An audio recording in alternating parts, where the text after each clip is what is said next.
Заканувачот Емил Јовановски, кој им се закануваше на новинарките Искра Коровешовска и Мери Јордановска, заврши во полициска станица. Од МВР потврдија дека тој се појавил во Скопска полициска станица каде дал исказ, и тоа по пријавите за закани од двете новинарки. Во меѓувреме не стивнуваат реакциите од новинарите кои ги осудуваат ваквите случаи. Напад врз новинар е напад врз јавноста и демократијата. Ова за Алфа го изјави долгогодишниот новинар Јасмина Миронски, понизата закани и навреди врз новинарките. Според неа треба час поскоро да се стави црвена линија и да се донесе функционален закон кој ќе го среди хаосот во социјалните медиуми во насока на заштита на новинарите од напади.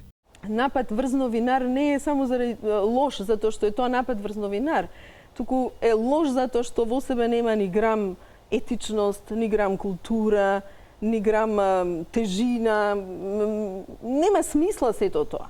Времето во кое живееме наметна еден хаос во комуникацијата, ако сакат. Па и за колешките, мислам, читам колку да сум информирана што е, но понатаму навистина не сакам ни да читам такви безобразности, нешта кои навлегуваат во лични живот и приватен живот, што, пазете, моја работа е, што сакам ќе правам, со кого сакам во животот ќе бидам, зошто мене некој да ми се меша или да ми кажува или да ми го мешам мојот приватен живот со тоа што е новинарство и со мојата новинарска работа.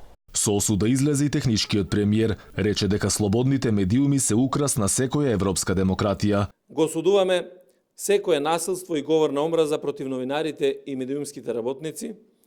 Институциите се должни секој напад врз интегритетот на новинарите да го истражат, да го докажат и да го санкционират.